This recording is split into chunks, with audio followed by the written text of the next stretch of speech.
առաջին հարցի համար համեցեք։ Շնորհակալություն։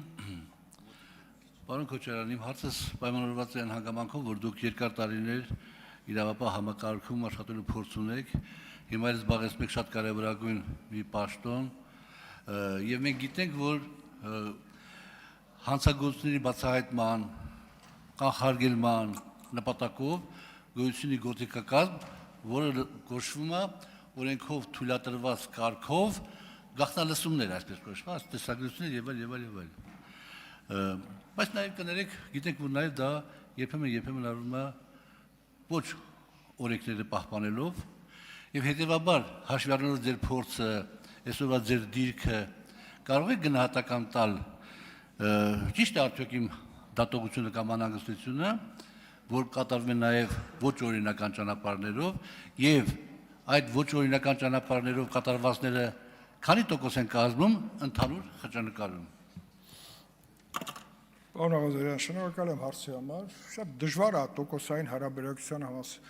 մասով ասել ինչքանն է օրինական, ինչքանն է անօրինական, որտեղ կան գաղտնալսումներ, երբ որ կոնկրետ քրեական գործով է լինում, բայց դա երկու ծայր ունի։ Քրեական գործով գաղտնալսում ես մեկին, հայտնվում է մյուս մասում մեկ այլ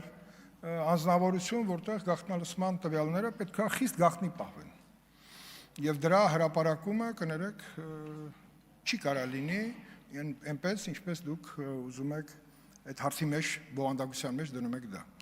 Այո, գաղտնալսումներ ոչ միայն անում է ազգային անվտանգությունը, բայց դուք տեսաք, որ գաղտնալսում արեցին նաև պարոն Վանեցյանին, որ ազգային անվտանգության ծառայության տնօրեն է։ Դժվար թե պարոն Վանեցյանն ինքը իրան գաղտնալսեր։ Եվ երբ որ պարոն Վանեցյանը ազգային անվտանգության ծառայության տնօրենի պաշտոնը չէր զբաղեցնում, ես իրան հարց եմ տվել։ Ինքը ասեց, որ մենք բացահայտել ենք, ես ասել եմ, այդ դեպքում ասա անուն, ով է արել, կամ որտեղից են արել։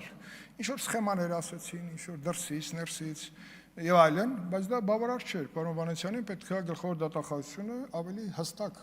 հարցեր տար եւ ասել որտեղից ձեզ տեղեկություն, թե ձեզ ով է գաղտնալսել, որտեղ գաղտնալսել ազգային անվտանգության ծառայության տնօրենին, դա նշանակում է գաղտնալսել պետական բոլոր կառույցներին փակ եւ բաց, որը անթույլատրել է օտարների կողմից։ Ինչ վերաբերվում է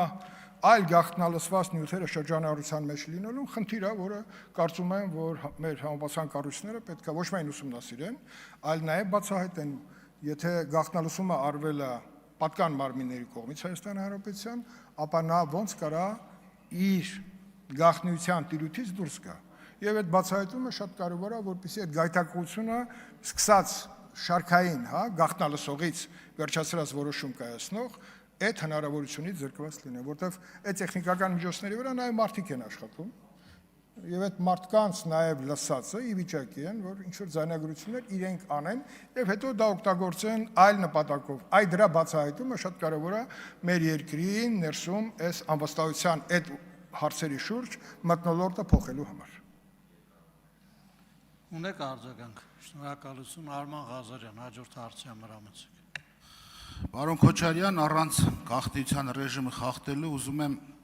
հարց հնչեցնեմ եւ ակնկալում եմ ձեր օբյեկտիվ եւ ճշմարտացի պատասխանը։ Ուզում եմ զուտ մենակ ասեք, 3 գերատեսչություններ, այդ թվում ներքին գործերի նախարարության, պաշտպանության նախարարության եւ պետական պահպանության ծառայության գծով աշխատավարձներին հատկացվելի գումարի չափը։